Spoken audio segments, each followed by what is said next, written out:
22 heures sur Djibouti, donc bienvenue dans cette édition. Voici les principaux titres. Djibouti, donc à l'aube de la clôture du salon de la CITA, donc vitrine de la mode africaine. Et l'UNESCO, l'américaine Keisha Thorpe est élue meilleure enseignante au monde. Bonsoir à tous. La 7e édition du Salon international du textile africain s'est clôturée donc hier soir avec la soirée du coton au Djibouti Palace Kempinski, parrainée par la première dame et présidente de l'UNFD, Mme Khadra Mohamed Haïd. Cette soirée du coton a accueilli, outre les quelques membres du gouvernement, des jeunes participants venus des pays, donc des terres africaines. À son arrivée, la première dame et présidente de l'UNFD, Mme Khadra Mohamed Haïd, a été accueillie par le ministre du Commerce et du Tourisme et par la ministre de la Culture et de la Jeunesse. Une fois à l'hôtel, la première dame donc a été reçue avec donc de la part des mannequins. Un accueil chaleureux lui a été réservé, donc des mannequins venus des 4 coins de l'Afrique et un public à forte majorité féminine, donc féru de mode debout pour exprimer leur enthousiasme. Et en effet, cette 7e édition du CITA s'est annoncée sous le signe de la créativité, de l'indépendance et de la richesse des modes africaines.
dhalinta sawnigii ku iri sacab ka dhaanteeya dhalinta sawnigii ku iri sacab ka dhaanteeya dhalinta sawnigii ku iri sacab ka dhaanteeya dhalinta sawnigii ku iri sacab ka dhaanteeya dhalinta sawkii ku iri sacab ka dhaanteeya dhalinta sawkii ku iri sacab ka dhaanteeya dhalinta sawkii ku iri sacab ka dhaanteeya dhalinta sawkii ku iri sacab ka dhaanteeya.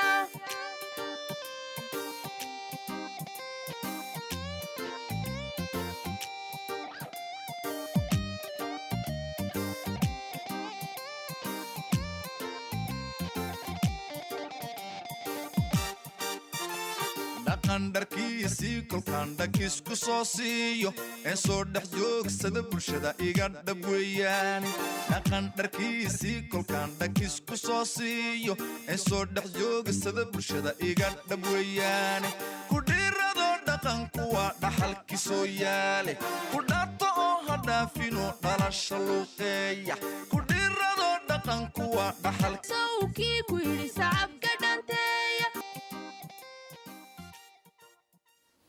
Et le moment fort de cette soirée donc a été bien évidemment le défilé de mode. La grande salle Naël du Kempinski a réuni donc les étoiles montantes de la mode venues de plusieurs pays d'Afrique pour faire découvrir un monde où l'art rencontre la culture, la tradition, l'histoire, mais aussi les revendications et les aspirations de nouvelles générations également.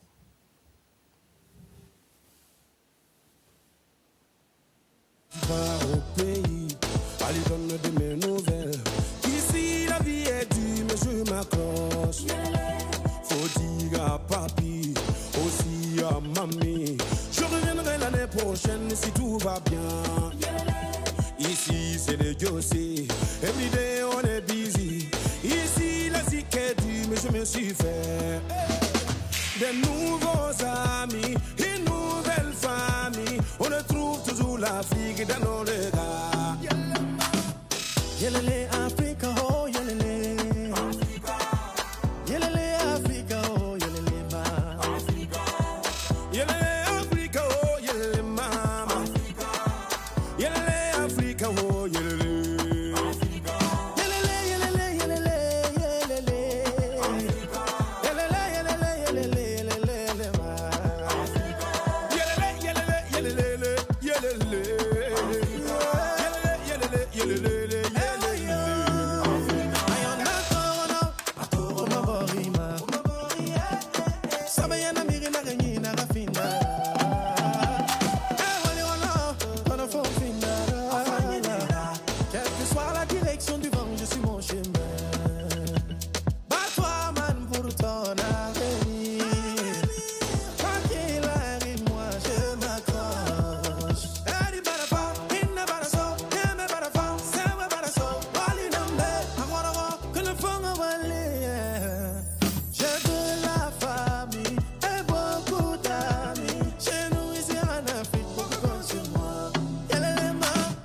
Yelele Africa, oh yelele.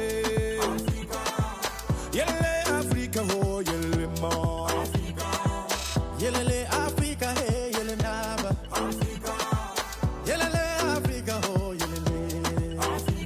Yelele yelele yelele yelele. Yelele yelele yelele yelele. Yelele yelele yelele yelele na. Yelele yelele yelele.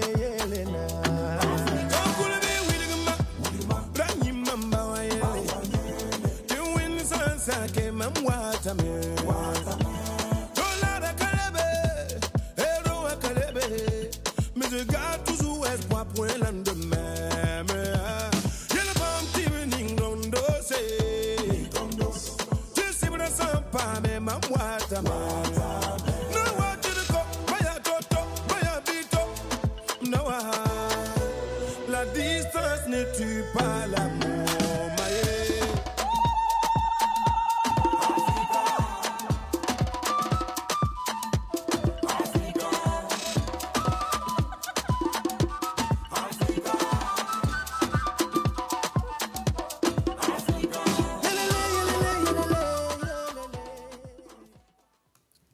Et cette soirée a été également ponctuée par plusieurs interventions, en premier desquelles le commissaire du Salon international du textile africain, Abdoulaye Mossé, qui a remercié le gouvernement djiboutien à son plus haut niveau, en l'occurrence le président de la République et le peuple djiboutien, pour l'hospitalité qui lui a été réservée depuis son arrivée à Djibouti. On l'écoute. La présente soirée, comme je le disais, c'est juste pour remercier, mais vous informer également que grâce à Djibouti, le CITA, la 7e édition, quand on accumule ce qui se passe sur Instagram et sur Facebook, nous sommes à 2 millions de touchés depuis hier. Et nous pouvons dire bravo à l'ensemble du comité d'organisation. Au nom de son Excellence Roch-Marc Christian Kaboré, président du Burkina Faso, et à l'ensemble de la population du Burkina Faso, j'aimerais dire une fois encore merci à Djibouti d'avoir honoré le CITA, mais d'une manière ou d'une autre, de permettre à l'expertise burkinabé de se retrouver à Djibouti. Merci une fois de plus. Et vous allez nous excuser pour l'ensemble des imperfections et nous allons améliorer grâce à vos critiques et suggestions. Merci et bonne soirée. Et la secrétaire générale de l'Union nationale des femmes djiboutiennes, Fatouma Moussa Abdi, a quant à elle prononcé un discours. Elle a félicité les organisateurs du CITA qui veillent à la promotion et au rayonnement du textile africain. C'est pour moi un grand plaisir et un immense honneur d'être parmi vous en cette soirée où nous clôturons dans la joie et la fête la 7e édition du CITA que Djibouti a hébergé pendant 3 jours. Permettez-moi, au nom de la Première Dame et marraine de cette somptueuse nuit, au nom de tous les Djiboutiens et Djiboutiennes, et à mon nom personnel, de vous souhaiter la bienvenue. À toutes les délégations africaines ici présentes, nous vous disons soyez les bienvenus chez vous, ici, en terre de rencontres et d'échanges, terre d'amitié et de partage, terre de culture millénaire, Bienvenue dans notre belle capitale devenue depuis 3 jours la capitale des arts et des métiers du textile. Bienvenue à cette soirée de clôture placée sous le haut patronage de notre première dame, son Excellence Madame Khadra Mohamed Haït. Welcome to Djibouti, soo dhawaada arxiba, ahlan bikum. Bienvenue à cette soirée où nous célébrons la 6e étape, la nuit du coton, l'or blanc africain, cette nuit où nous allons récompenser les dignes filles et fils de l'Afrique qui ont brillé par leur créativité et leur génie artistique.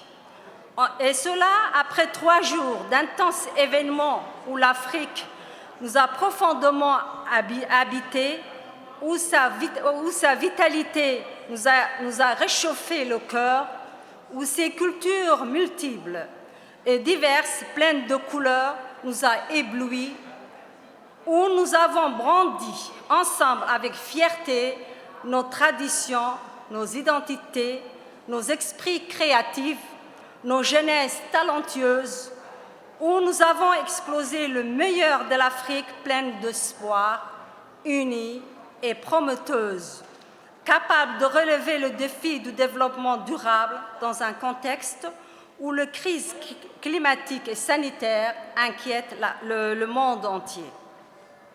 Excellence, Madame la Première Dame, chers invités, permettez-moi de vous dire ma fierté d'être africaine ce soir, d'appartenir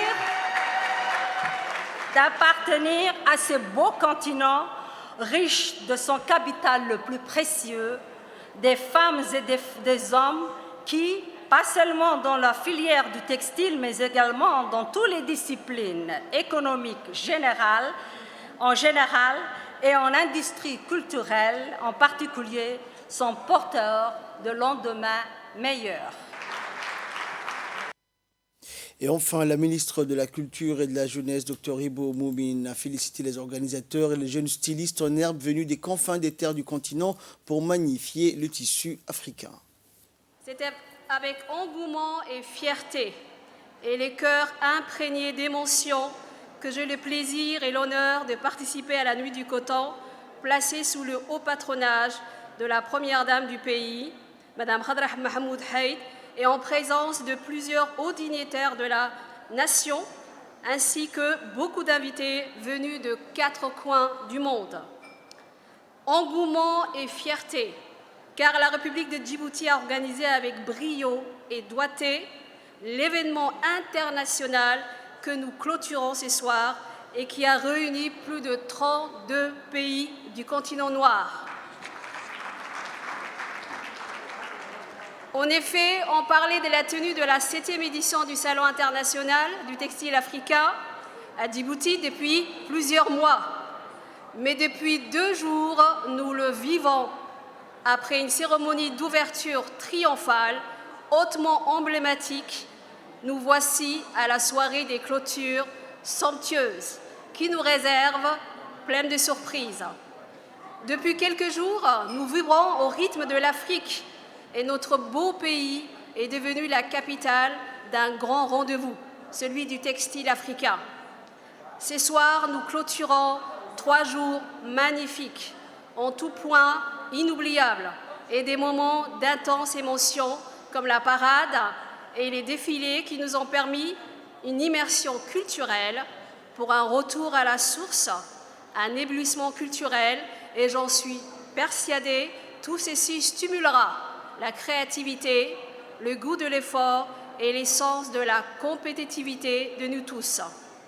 Les défilés et exhibitions, tous plus somptueux les uns que les autres, montrent la mesure des efforts consentis par le créateur et styliste, et afin de se surpasser pour nous offrir un spectacle de défilé d'un niveau international. Mais avec cette singularité de mettre en valeur les cultures africaines, source de fierté du continent noir en général et de celui de la jeunesse africaine en particulier. J'aimerais donc ce soir profiter de cette belle cérémonie de cette belle occasion pour leur rendre un vibrant hommage, pour nous avoir éblouis par leur création et fait vibrer nos fibres panafricanistes. Et oui, il faut le dire, nous sommes tous panafricanistes dans l'âme, et les premiers panafricanistes n'est autre que notre président de la République, son Excellence Ismaïl Omar Guelleh, grâce à qui Djibouti a pu abriter le CITA. Et cette soirée qui a donc magnifié le textile africain s'est achevée avec la remise des prix aux différents créateurs. Ainsi, le 4e prix est revenu à Queen Elizabeth du Burkina Faso avec une somme de $883. Le 3e prix décerné à Mona du Cameroun avec la somme de $1325 et un certificat.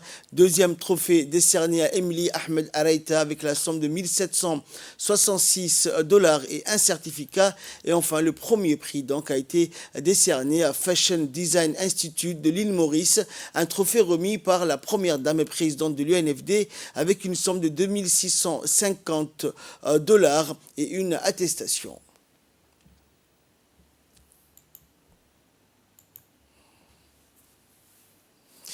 Et par ailleurs, 4 distinctions honorifiques ont été décernées. La 4e distinction, prix de reconnaissance, a été remis à Dekeloi du Botswana. Elle a su faire promouvoir le textile africain. 3e distinction, prix de reconnaissance à Roun Osman. 2e distinction, allée donc au stand meilleur créatif qui a été celui du Togo. Et enfin, la 1re distinction honorifique a été décernée au président de la République, Ismaïl Omar Guelleh, pour son soutien et son accompagnement, son engagement personnel qui a permis la tenue effective de cette 7e édition du CITA à Djibouti. Ce premier trophée a été remis à la première dame et présidente de l'UNFD.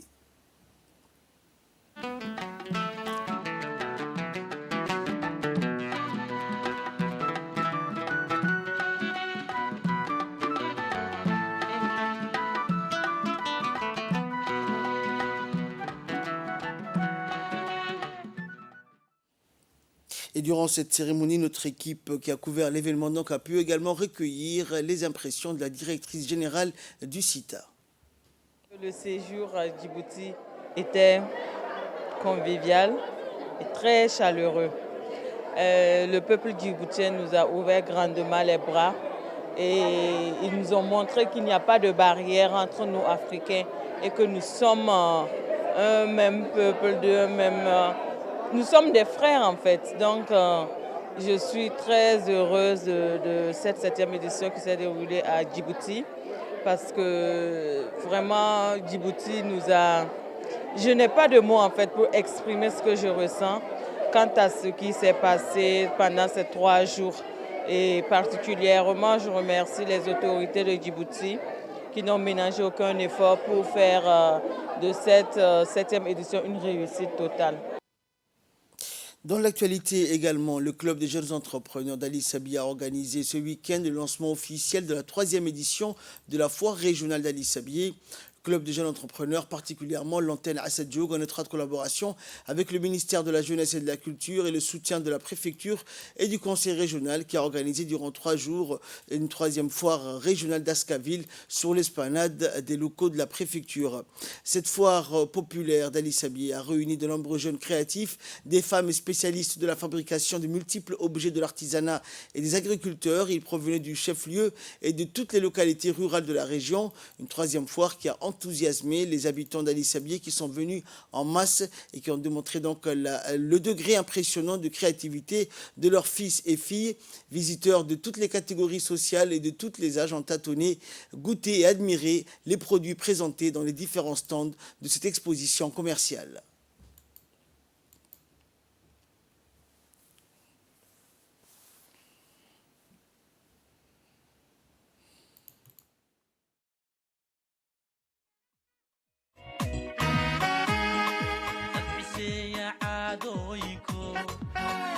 iyo cilmiba loo cuskado casrigiyo cusaybkana yaqaan ayay cali sabiix caan ku tahay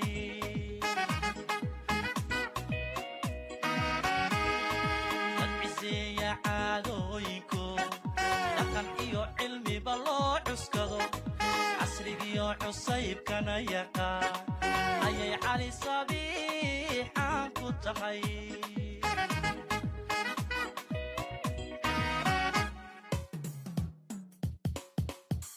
hablihii cabaadhyada lahaa gaclihii cunaabiga xidhna ilka dabar casaana aan lahaa camal sami xishoodka uu lahaa ayay cali sabiix dhedhecaan ku tahay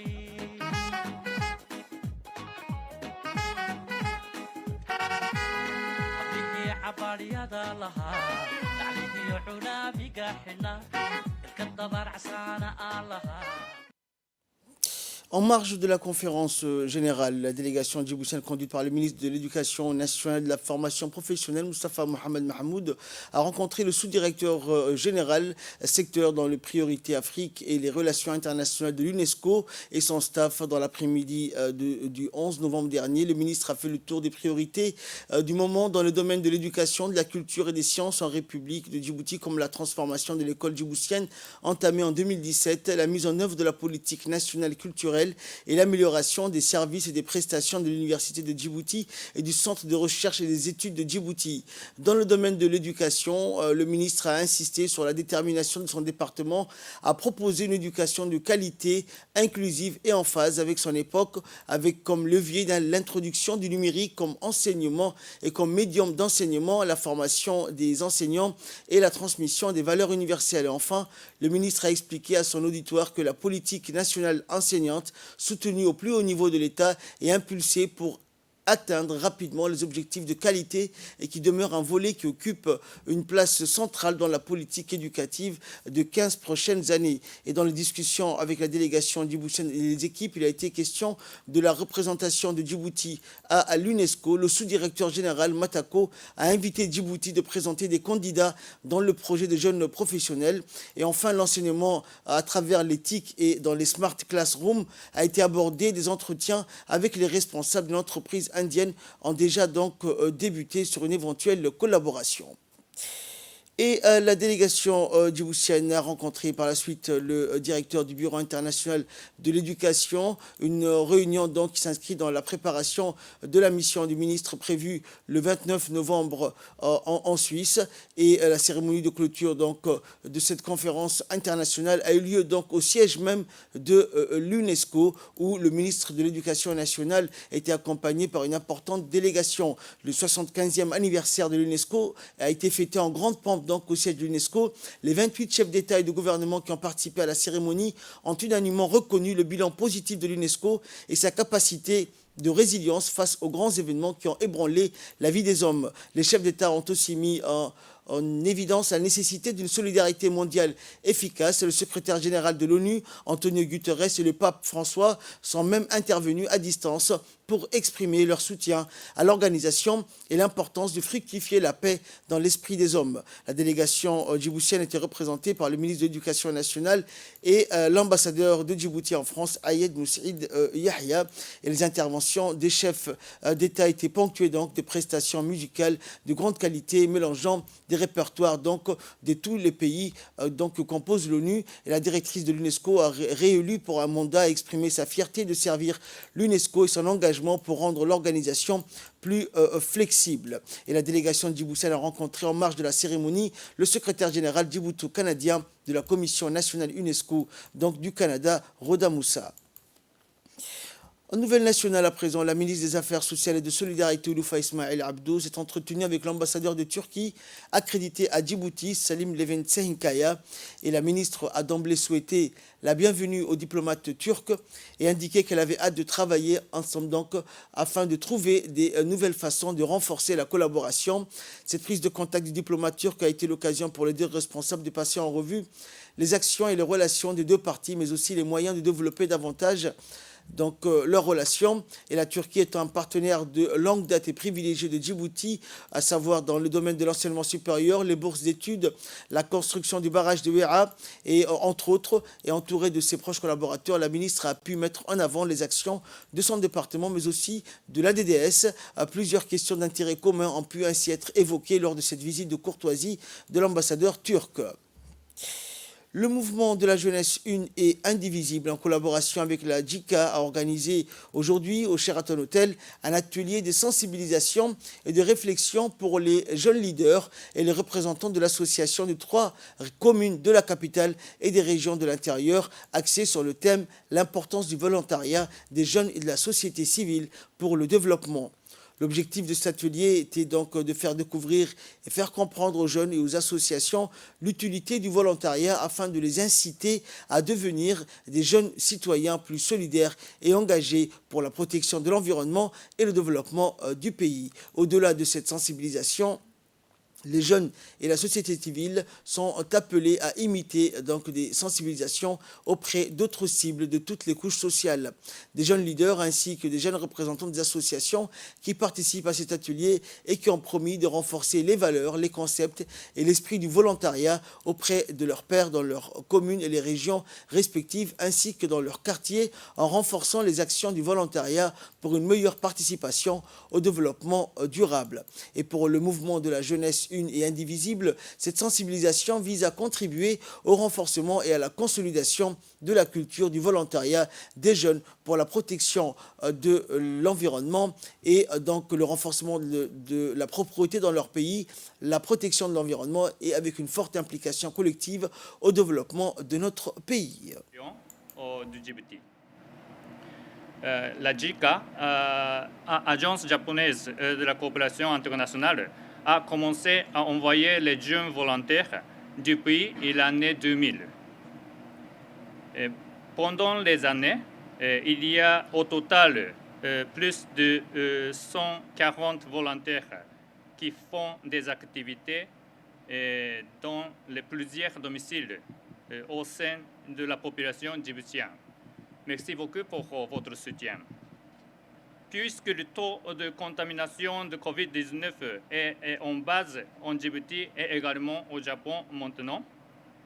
Donc, si la situation nous permettra, nous voudrions renvoyer les volontaires en avril 2022, l'année prochaine.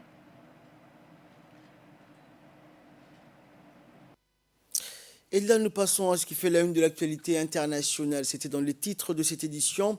Et au départ, donc, ils étaient 8000 candidats venus du monde entier pour le titre de meilleure enseignante du monde, le Global Teacher Prize. C'est l'américaine Keisha Thorpe qui a finalement remporté le prix prestigieux dont l'objectif était de valoriser le métier d'enseignant.